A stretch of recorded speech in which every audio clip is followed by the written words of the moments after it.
Rezamos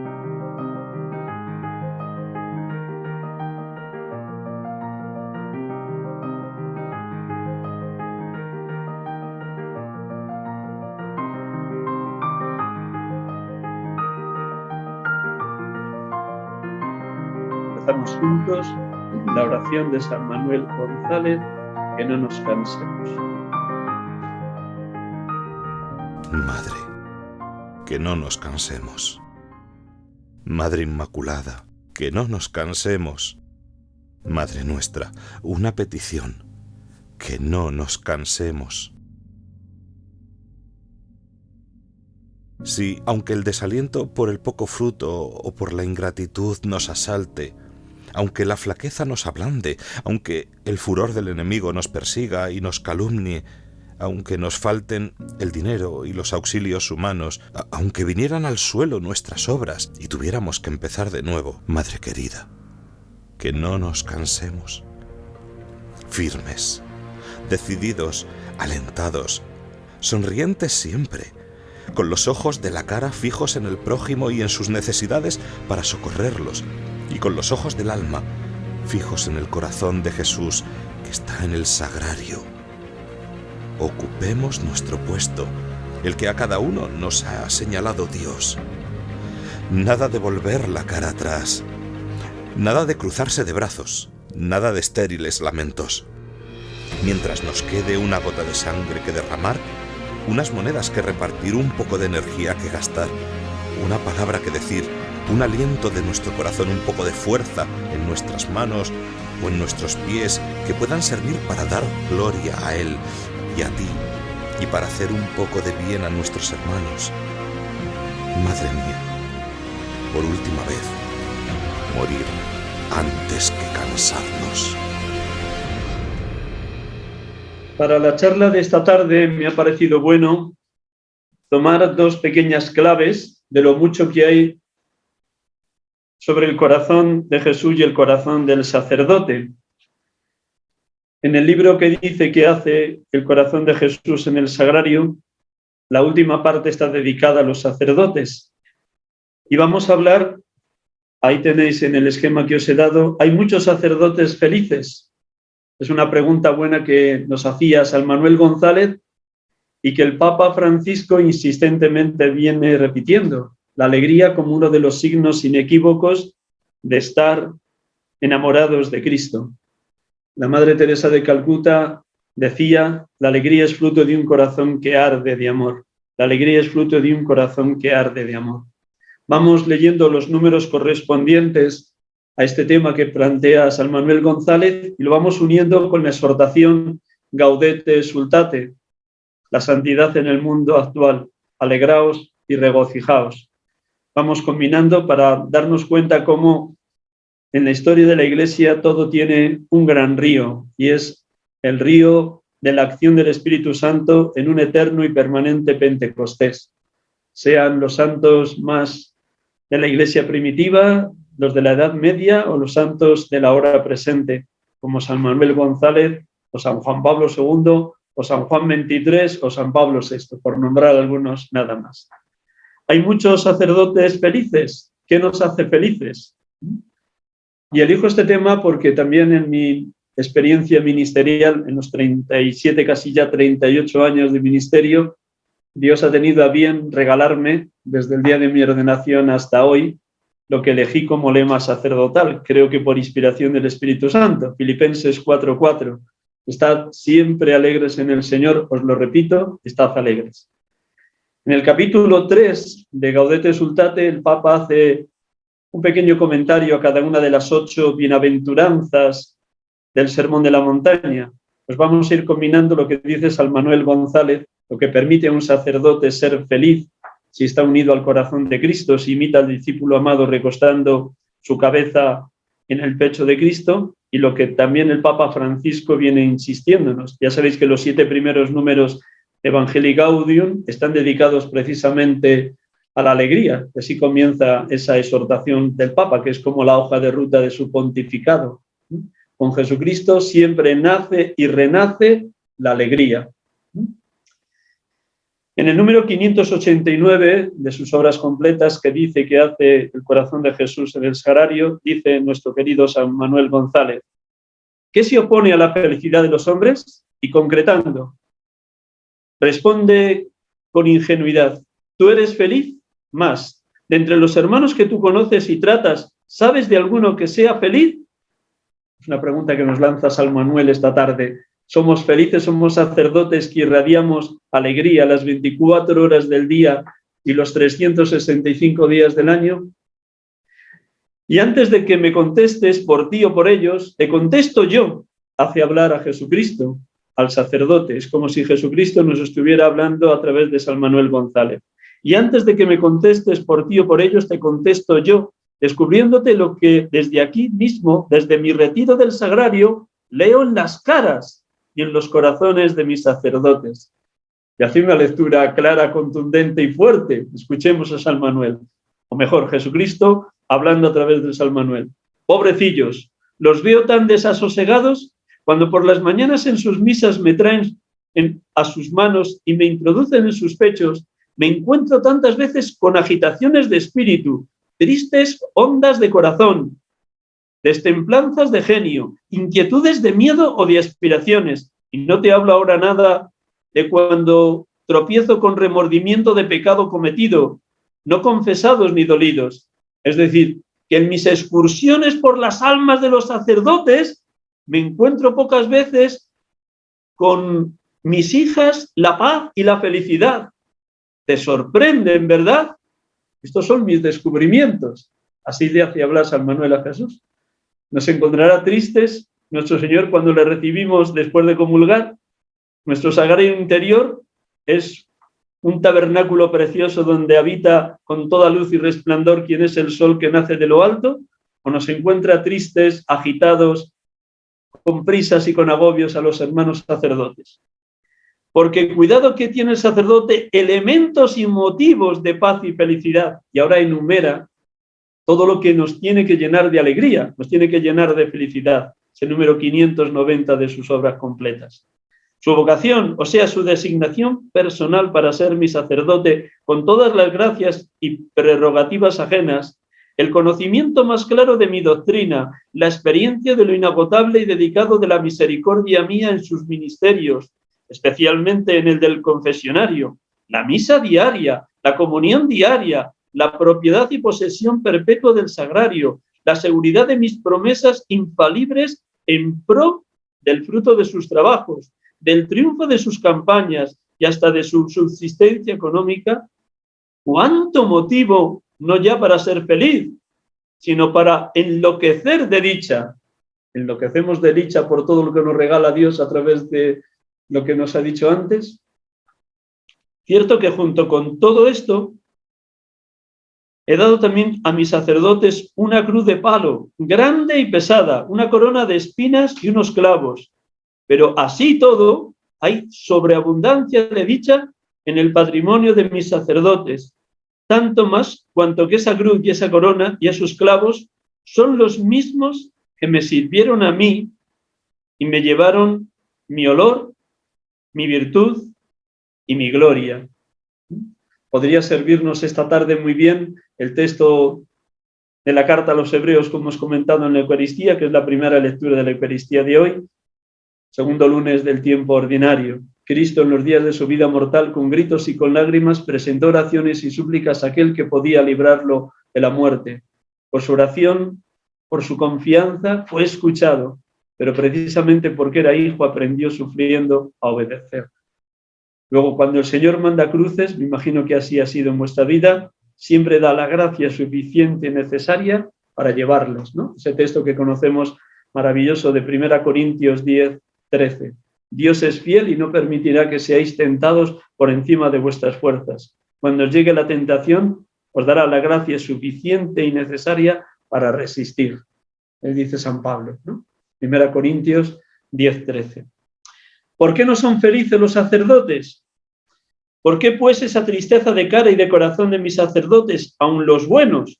¿Por qué ese tenerse muchos de ellos por desgraciados, preteridos, arrumbrados, inútiles? ¿Por qué ese buscar perenne y anhelante de la dicha fuera de casa, teniéndola tan abundante dentro? ¿Por qué ese perpetuo quejarse de las injusticias de los superiores, ese mendigar en puertas y que nunca deberían pisarse? Destinos y puestos, honores y halagos, y ese constante querer ser lo que no se es, estar en donde no se está y tener lo que no se tiene. Buenas preguntas que nos hace Jesucristo a través de San Manuel. ¿Estamos donde la Iglesia quiere y donde el Señor nos destina? ¿O estamos buscando destinos, honores, halagos, aplausos, donde no quiere el Señor que lo busquemos? Yo os confieso también como hermano sacerdote que una de las frases que repito más es del Salmo 142, de completas de los martes. Señor, indícame el camino que he de seguir, pues levanto mi alma hacia ti. Señor, indícame el camino que he de seguir, pues levanto mi alma hacia ti. Es decir, que creo que tenemos que discernir en cada momento si estamos en la voluntad de Dios. Quien es fiel en lo poco es fiel en lo mucho. Quien es de fiar en lo pequeño es de fiar en lo grande, dice Jesús. El secreto de así, Padre, el secreto es estar siempre como Jesús, en la voluntad del Padre. Mi alimento es hacer la voluntad del que me ha enviado y llevar a término la obra que me encargó. ¿Y qué significa el secreto de así, Padre? Dice San Manuel. Esa palabra de reconocimiento de mi paternidad sobre cada uno, de aceptación sin condiciones de mi voluntad y del abandono sin reservas en ese cariño del Padre. Y por eso es la palabra del sacerdote feliz. Si soy Padre tuyo, ¿por qué no aceptas mi paternidad con todas sus consecuencias después de todo tan favorable para ti? Si soy tu Padre, de saber y de amor infinitos, y tú el Hijo de la indigencia infinita, ¿qué inconveniente hay en que tú digas el así de tu aceptación y abandono previos a todos los comos de mi voluntad sobre ti? Los comos de mi voluntad y de mis obras. Qué ratos tan sabrosos de meditación tienen y cómo contrarían el amor propio y el criterio humano.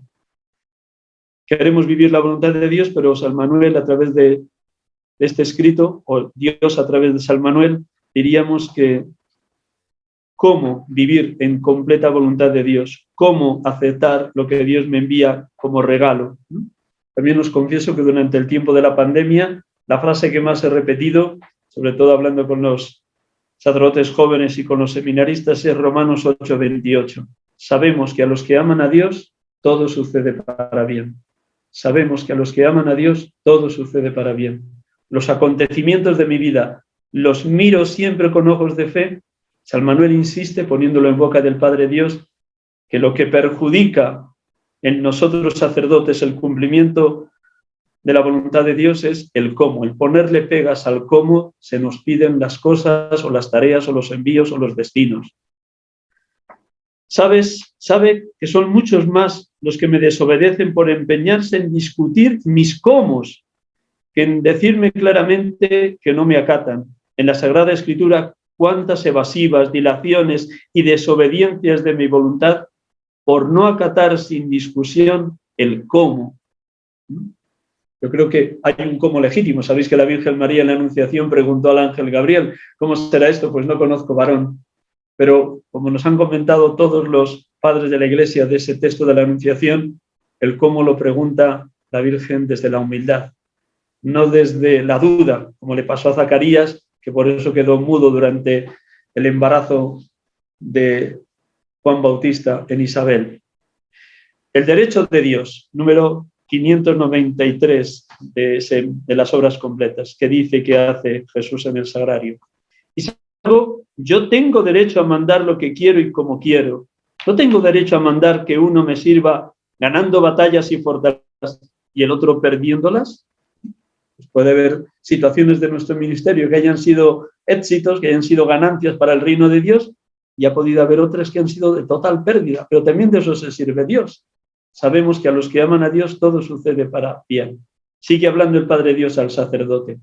No tengo derecho a presentar a este de una sola vez todo el camino que ha de recorrer en su vida y no descubrir aquel, sino solo el palmo de tierra donde ha de dar el paso inmediato. no tengo trazas de poder para honrar con ignominias, elevar con abatimientos, enriquecer con escaseces, inundar de gozo, hartando de miel, de hiel. O sea, de los contrastes, ¿no? ¿De qué manera Dios se puede servir? Poder para honrar en las ignominias, elevar en los abatimientos, enriquecer en la escasez, inundar de gozo cuando uno está harto de hiel, de dolor. Pues este prodigio de que los contrastes los pueda fusionar Dios es obra del Espíritu Santo en la mente, en el corazón y en las manos del sacerdote. ¿No tengo derecho?, le hace decir San Manuel al Padre Dios. Pues así es. Pues si es así, ¿a qué ese afán de escudriñar, discutir, lamentar, protestar, huir el cómo de mis designios? ¿No ves que ese afán por buscar lo tuyo, lo que tú crees tu bien, me tratas de demostrar que tú te quieres más que yo te quiero? ¿Y que tú sabes mejor que yo lo que te conviene? Es decir, que tú eres más padre tuyo que yo. ¿No ves que eso es negarme, prácticamente al menos, y provocar tu gran miseria, fuente de toda tu dicha? El problema es este, ¿no? Que podemos suplantar a Dios bajo la capa de bien, bajo la apariencia de bien, bajo el deseo de hacer el bien. Podemos estar trazando el proyecto de nuestra vida, el plan de nuestra vida, desde nuestros criterios, aunque sean aparentemente criterios evangélicos, pero llevados por nuestra voluntad y no en la voluntad de Dios. Bueno, pues este es otro de los engaños en los que también podemos incurrir. En el número 594 de las obras, ahora como el remate de ese así, Padre, así quiero vivir en ti, Padre. No te canses, pobre sacerdote mío, no te canses de buscar tu paz por esos senderos. Ahí no está. Estarás condenado a inquietud perpetua mientras en tu piedad y en tus ministerios y en tus trabajos y en tus apuros y en tus persecuciones y en tus perplejidades y hasta en tus pecados no metas la firme persuasión de que soy tu Padre y que la palabra de tu pensamiento, de tu corazón, de tu imaginación y hasta de tus nervios no debe ser más que esta. Así, Padre, así te ha parecido bien.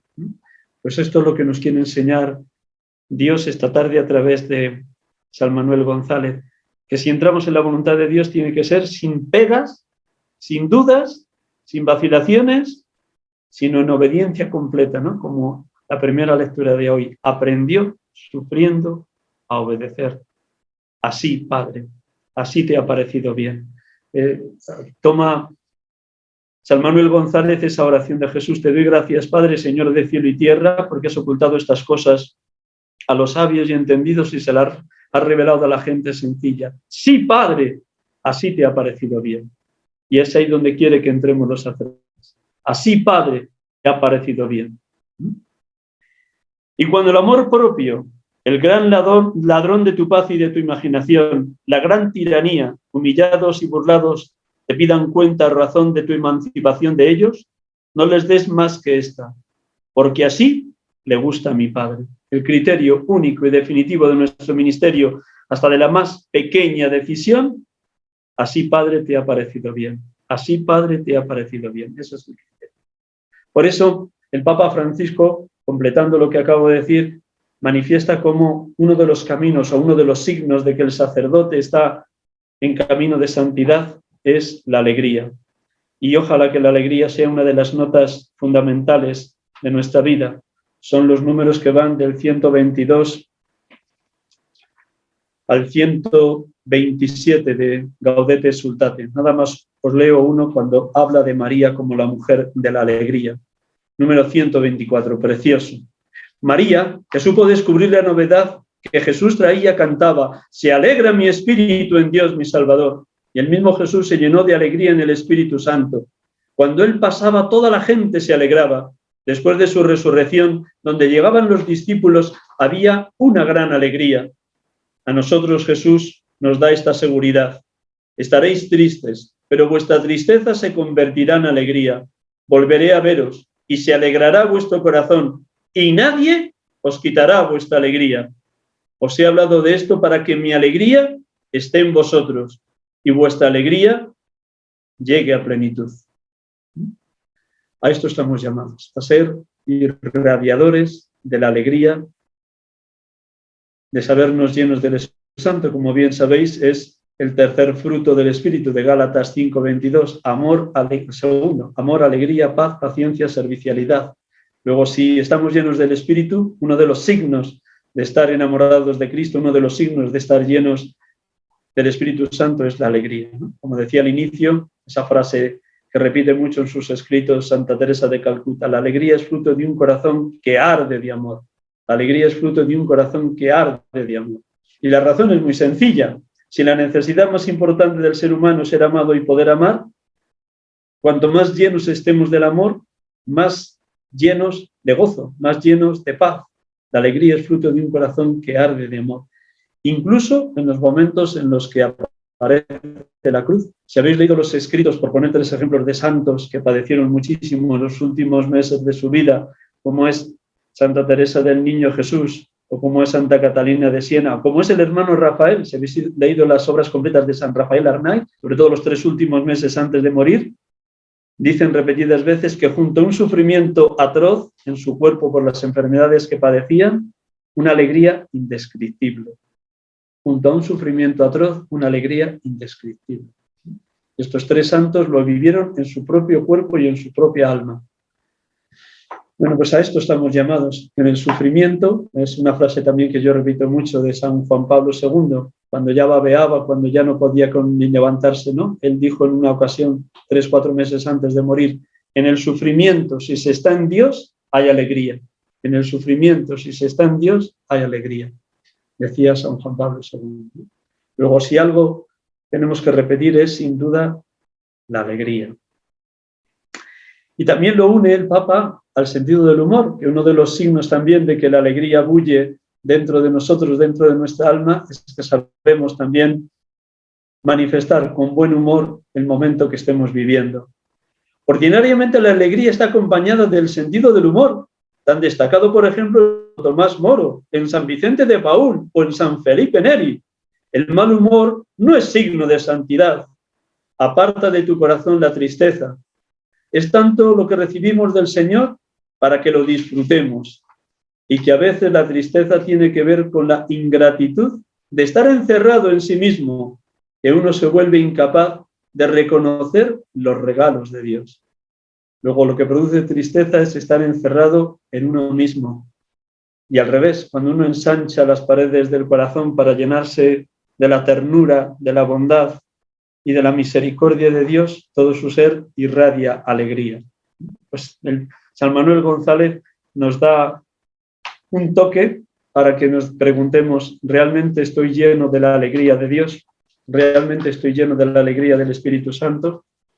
Y junto a eso, también el último capitulito del libro que dice que hace el corazón de Jesús en el sagrario, lo dedica San Manuel González a cómo nos habla los sacerdotes Jesucristo con un gran deseo. Y el gran deseo es que transpiremos, que irradiemos, que contagiemos a Cristo. Lo que os he dicho también antes en Eucaristía con esa frase de San Juan Bautista. Es necesario que yo mengüe para que Él crezca. Cuanto más me abajo, me achico, me humillo ante la grandeza de Cristo, tanto más lo transpiraré, tanto más lo irradiaré.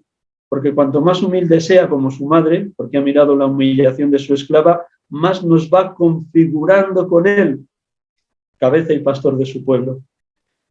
En el número 607 de las obras completas, el último capítulo de qué dice que hace el corazón de Jesús en el sagrario. El sacerdote hostia, como él, ofrece su sacrificio como sacerdote y se ofrece en sacrificio como hostia. ¿Qué es sacerdote hostia? Un sacerdote que cada día ofrece en honor del Padre a Jesús inmolado y se ofrece inmolado con él y que da cuanto tiene y se da cuanto es a las almas sin esperar nada a cambio. Haced mucho bien sin esperar nada. Gratitud y gratuidad ha de ser como el primer rasgo del sacerdote hostia. También, como os decía en la homilía, la diferencia entre los sacerdotes del Antiguo y del Nuevo Testamento es que en el Antiguo Testamento los sacerdotes ofrecían víctimas a Dios, pero no se ofrecían ellos.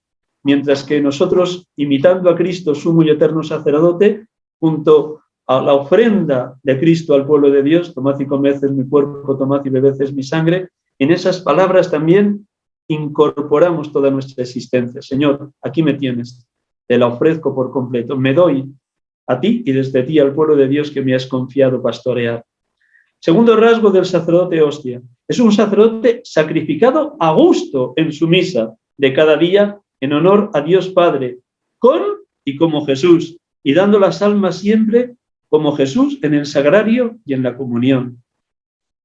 Dar a Cristo a los demás y darse uno mismo a Dios y desde Dios al pueblo que se le ha confiado. Número 608 de las obras completas. El sacerdote hostia, tercer rasgo, es un retrato vivo de la hostia de la misa y de la comunión, por dentro y por fuera. Sabe padecer injusticias sin quejarse. Sabe llenar de trabajo todas las horas de su día sin llegar a decir nunca, no puedo más, sino momentos antes de expirar. Sabe sembrar mucho sin entristecerse porque la cosecha sea corta o nula.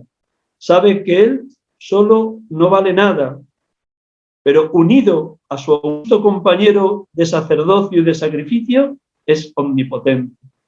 Aquello que dice la alegoría de la vid y los sarmentos, Juan 15:5, sin mí no podéis hacer nada, pero con él lo podemos todo. Sin mí no podéis hacer nada, pero con él lo podemos todo. Pues a esto estamos llamados, a dejarnos configurar con Cristo, sumo y eterno sacerdote, víctima y altar.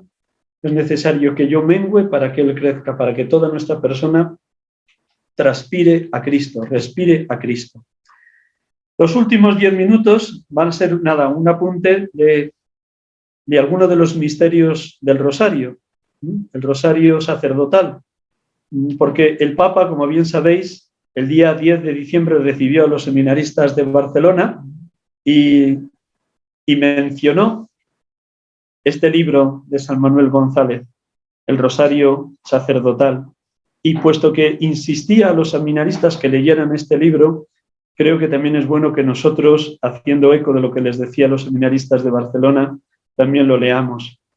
Nada más, así, telegráficamente resalto 3 cosas de ese encuentro, de ese discurso que les dirigió el Papa Francisco, ¿no?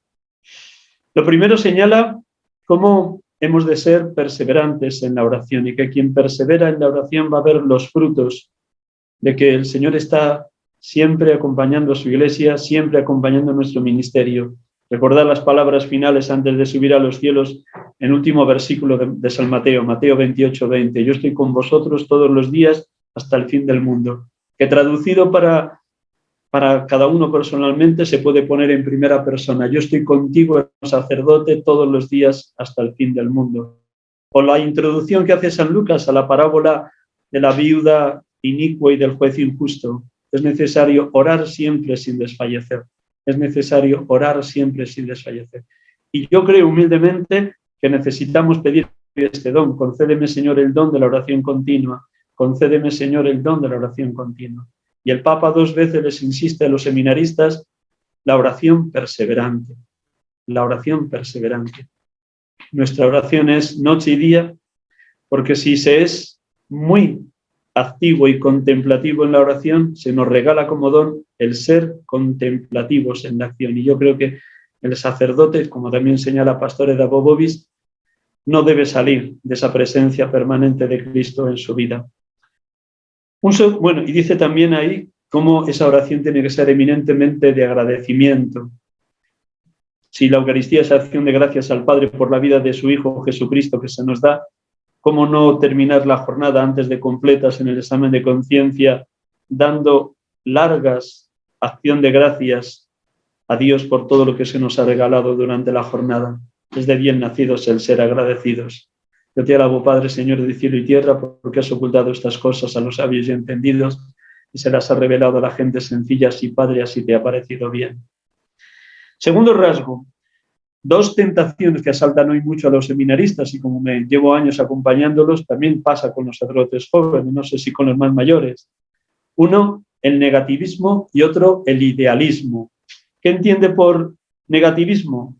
el centrarse solo en lo malo, de lo que hay en la iglesia, o en el seminario, o en el presbiterio, o en la parroquia.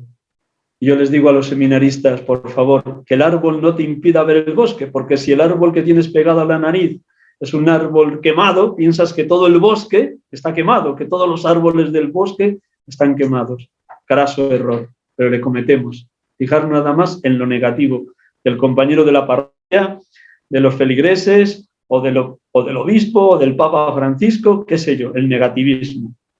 Y lo otro es el idealismo, el pensar que la iglesia es perfecta, el imaginar una iglesia idílica, que verdaderamente tenemos que tender todos hacia la santidad, pero está formada por hombres y mujeres que somos pecadores. Y yo descubro que a veces los seminaristas y los sacerdotes jóvenes idealizan de tal manera la iglesia que cuando se topan con las realidades de miseria y de pecado se escandalizan, o se vienen abajo, o se desaniman, o se desalientan. Es que les falta realismo. Y si algo nos enseña San Manuel González en ese libro del Rosario Sacerdotal es a pisar tierra y a tocar la realidad que también nuestro Señor Jesucristo tuvo que vivir. O como os decía antes de terminar antes de la Eucaristía, tomamos la vida de la Virgen María y eso que le prometió, que le dijo, que le anunció el anciano Simeón, le acompañó toda la vida a la Virgen. A ti una espada te atravesará el alma. Y no solo en el momento de la cruz, no solo al pie de la cruz, sino que recorremos todas las escenas del Evangelio donde aparece la Virgen María y junto a la alegría siempre aparece el dolor. ¿Qué pensaría la Virgen cuando después de los 3 meses estando con Isabel regresaba a Nazaret y tener que comunicar a José que estaba embarazada? ¿Qué habría en su alma? O cuando ya embarazada tiene que recorrer el camino de Nazaret a Belén para dar a la luz, que como mínimo eran 10 días de caminata y durmiendo al raso, al descampado, y ya a punto de la luz. O cuando llegan a Belén, no encuentra sitio en la posada y tiene que dar a luz en un pesebre. O a las pocas semanas, Herodes que decide matar a los niños de Belén y de sus alrededores y tienen que huir a Egipto. Siempre le acompaña la cruz. Luego la espada de dolor no solo en el Calvario, sino a lo largo de toda su vida. O el niño se pierde con 12 años sin decirle nada. Primer día no le encuentran en la caravana. Segundo día no le encuentran en las calles de Jerusalén. Tercer día le encuentran discutiendo con los doctores en el templo.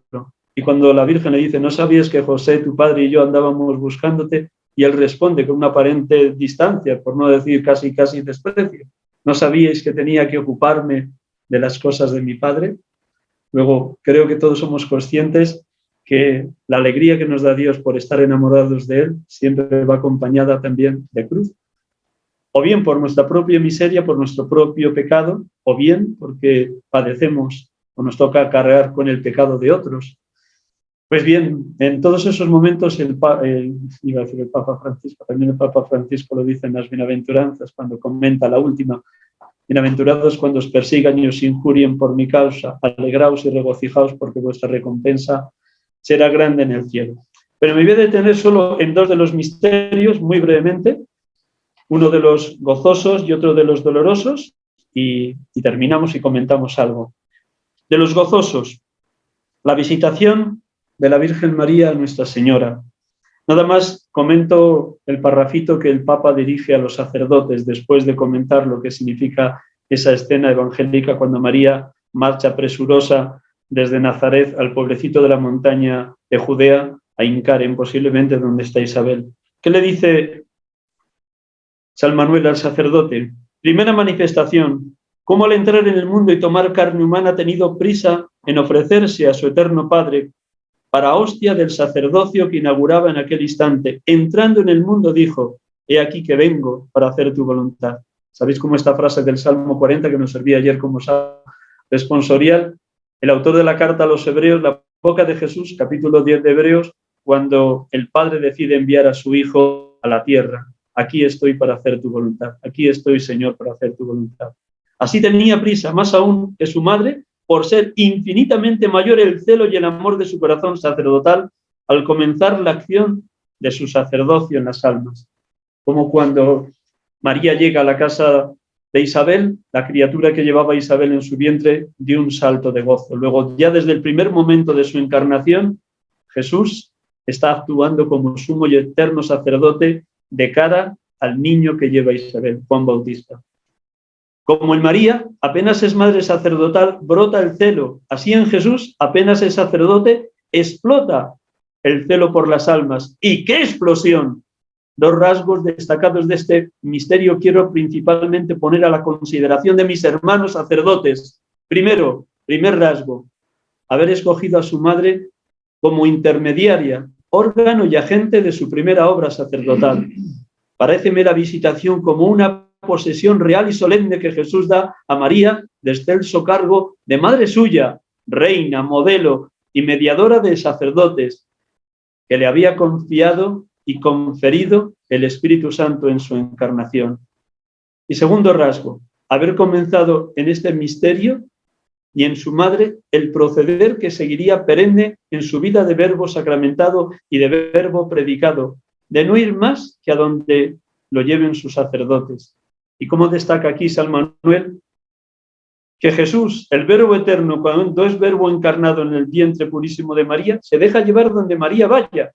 Pues así también, como diría muy bien San Juan María Vianney, que Cristo obedece cuando pronunciamos las palabras de la consagración: tomad y comed, esto es mi cuerpo, tomad y bebed, esta es mi sangre. Y por eso dice, qué humildad, qué misterios de humildad, anonadamiento, dignación, generosidad y valentía encierra ese dejarse Jesús llevar y ese no ir sino donde lo llevan. Es tan humilde el verbo encarnado en María que se deja llevar donde María le lleve. Él, tan abrazado en amor por todas las almas y en el celo por salvarlas a todas, encerrándose en el compromiso de no alumbrar ni calentar ordinariamente más almas que las que le traigan el celo ardiente o apagado de sus apóstoles y sacerdotes. Dichosos los sacerdotes que acaban de enterarse de lo que pesa, honra y obliga ese compromiso de Jesús de encerrar su celo aquí, en la tierra, en el celo de su ministro.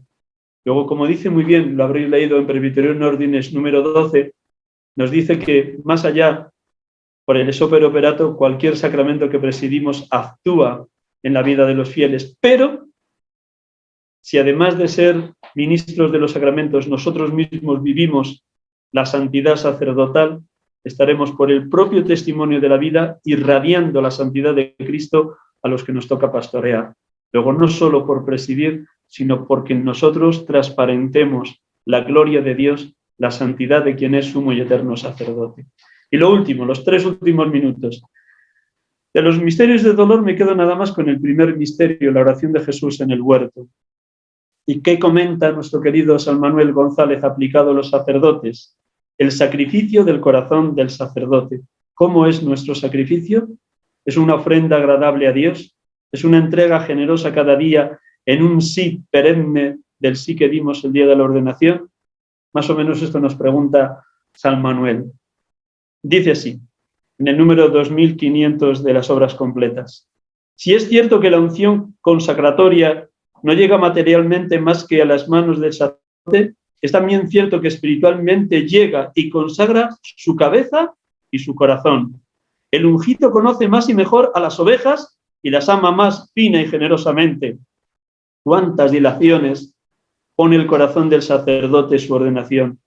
Pues bien, sacerdote hermano, que sales del altar de tu primera misa con el corazón henchido de amor y de deseos de sacrificio por las almas. Sí, tus almas, porque la Madre Iglesia te las confía para que las lleves al cielo desde la tierra, desde los abismos del cielo y de las tinieblas de la tierra, como tu Maestro Jesús, antes de echarte a la pasión por las almas, ve a Getsemaní. Tendrás que ir tantas veces en el decurso de tu vida ministerial. Y allí, mira, piensa lo que vas a dar y lo que vas a recibir. Tú, tu cariño limpio, recto, sin tasa, tu trabajo, tu palabra, tu ingenio, tu sudor, tu dinero, tu comodidad, todo lo tuyo, tú mismo, todo tú. Eso es lo que se nos pide, que lo mismo que hemos vivido en la primera misa de renovar la ofrenda total de nuestra ordenación, que la vivamos cada día. Yo os decía también esta mañana, como repito mucho a los seminaristas, como esas 3 claves a la hora de presidir la Eucaristía: eterna novedad, fascinante encuentro y asombrosa comunión con Jesucristo. Esto es lo que tenemos que transparentar en el ejercicio de nuestro ministerio. sea presidir la Eucaristía, sea bautizar a un niño, sea llevar la unción a un enfermo o la comunión a un anciano en su casa. 2501. La correspondencia. Los mismos que alrededor del maestro, buenos que se cansan pronto y se duermen, o que se asustan más pronto y huyen, amigos que venden o niegan, alrededor de estos o mezclados con ellos, los envidiosos, los ambiciosos, los Pilatos, que no amparan al injustamente perseguido, los que escupen, azotan y calumnian. Y después, o en medio de todo esto, la cruz, y para llevarla y hacer frente a todos, unos hombres flacos, una carne rebelde, un corazón de barro. Hermano sacerdote, tiemblas, vacilas, desfalleces, agonizas. ¿Es? Por lo que Jesús les dijo a los 3 íntimos amigos cuando 3 veces va a buscarles en la noche de Getsemaní: ¿no habéis podido velar ni siquiera una hora conmigo? Velad y orad. El espíritu es fuerte, pero la carne es débil. Y San Manuel González nos interpela con estos verbos: tiemblas, vacilas, desfalleces, agonizas, o estás junto a tu maestro orando toda la noche de Getsemaní. Y lo último, una petición que hace San Manuel, que al modo de la Virgen María, nosotros también sepamos ser firmes en la lucha, en el combate, o en los distintos Getsemanís que nos toque vivir a lo largo de nuestro ministerio. En el primer Getsemaní, al agonizante de angustias lo conforta un ángel. En nuestro Getsemaní, ¡qué alegría! No un ángel, es Jesús mismo y su Madre de los Dolores los que se presentan y dicen, mostrándonos sus corazones coronados de espinas y traspasados por honda llaga: fiat, fiat, como tú quieras. Pues esto es lo que están orando Jesús y María por nosotros en los momentos de Getsemaní que nos toque atravesar. Madre total, da al corazón de tus sacerdotes en sus ratos de Getsemaní fuerzas para amar mucho y dar mucho sin esperar nada, con el corazón sacrificado. Gloria al Padre, al Hijo y al Espíritu Santo. Bueno, al principio, ahora y siempre. Por los siglos de los siglos. Amén. Muy bien, pues gracias por vuestra paciencia. Nada, unas pinceladas de lo mucho que tiene San Manuel sobre los sacerdotes. Así es. A raíz de eso que acaba de comentar Miguel Ángel, lo que pretendía San Manuel González era lograr conectar al pueblo con Jesús, el viviente, el que vive, ¿no? Y a la vez que la vida sea una prolongación de la misa, que la vida sea una prolongación de la Eucaristía. San Manuel no se quedó solamente y exclusivamente en el sagrario como lugar de punto de encuentro, sino que San Manuel trabajó muchísimo en eucaristizar la vida de las personas, todo su ser, todo su hacer, el conocimiento de la celebración propiamente, el hambre a la hora de la comunión eucarística, y es estar ante él no solamente cuando está expuesto en una preciosa custodia con incienso y con flores, sino ser capaces de estar ante Jesús en un sagrario silenciosamente y sin ninguna suntuosidad, sino en el cotidiano estar de una parroquia abierta. Qué elocuente es ver a un sacerdote de rodillas ante el sagrario cuando ni siquiera hay misa, no hay un acto, un culto, simplemente está de amigo con amigo, de señor con siervo, de discípulo con maestro, ¿no? Entonces, lo que pretende la obra de San Manuel González es de eucaristizar nuestra sociedad, poniendo en contacto al hombre con Cristo, el que vive con Jesús Eucaristía, y a la vez, pues bueno, que eso implique la vida. Él habla también de cómo la vida cotidiana, estamos en misa, cuando nos saludamos en la calle unos a otros, ese es un reflejo del saludo, el Señor esté con vosotros. Cuando tenemos todos los matices eucarísticos se realizan en la misma vida, la intercesión, el saludo, el gloria a Dios en el cielo, toda la vida, toda la misa es una vida, ¿no? Entonces, no se queda San Manuel en la presencia exclusiva de sagrario, porque reduciría todo el carisma propiamente, va mucho más allá. personas eucaristizadas que están tan impregnadas de esa presencia que bueno, nos pide eso, evangelios vivos, eucaristías vivas, ¿no?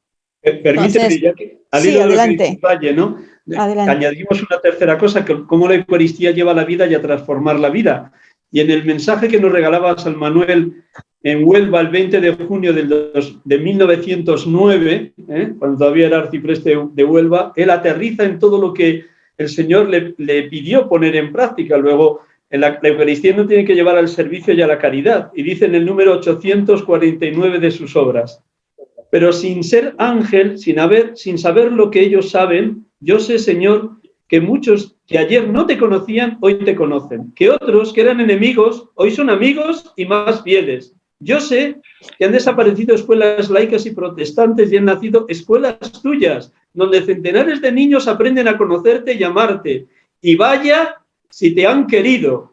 Yo sé que los sagrarios estaban desiertos y hoy se comulga mucho. Yo sé que ha habido mucha gente hambrienta y desnuda y han comido y se han vestido. Yo sé que han curado muchos enfermos y han consolado muchos tristes y han enjugado muchas lágrimas. Yo sé muchas cosas que no teníamos y tenemos. Y sé también que todas esas cosas las has hecho tú y has traído a Huelva, tú, corazón buenísimo, buenísimo de Jesús. Y sabiéndolo como yo, tus hijos de Huelva, ¿no quieres que te quieran? Allá otro. ¿Por qué? O sea que cómo la Eucaristía tiene que llevar a la vida y a transformar la vida. Ya va enumerando todo lo que el Señor le pidió que pusiera en marcha a los pobres. De verdad, cómo vibra. Es impresionante, sí, este hombre, de verdad. Un santo, todo verdad, como dice él. Muy bien, pues bueno. ¿Alguna cuestión más? Si no, pues vamos concluyendo este encuentro, que es nuevamente año tras año lo vamos realizando, o bien de forma presencial o bien de forma virtual. Qué bonito sería lograr poco a poco encuentros diocesanos, ¿no? Ofrecer esta posibilidad, y tal vez si Padre Miguel Ángel, pues dentro de su agenda pudiera incorporar este itinerario diocesano por cada una de las diócesis, ¿no? Con misioneras eucarísticas, pues presentar también la figura de San Manuel, que tiene tanta actualidad y tanta urgencia. Y quién sabe si a lo mejor en Portugal también el Padre Geraldo nos dice, pues vengan para acá, para Portugal, que en Viseu nos haría mucho bien, o nosotros recibiríamos mucho bien, ¿no? Entonces, esto es sin fronteras. Tenemos que seguir adelante y trabajar incesantemente por esta eucaristización. Realmente estoy ante sacerdotes. Ay, ¿qué hubiera sido de nosotros si vosotros hubierais dicho no? Ay, qué miedo. Lo digo como lo siento. ¿Qué hubiera sido de nosotros, pueblo de Dios, si vosotros hubierais dicho no al sacerdocio? No lo quiero pensar. Por eso os digo sí.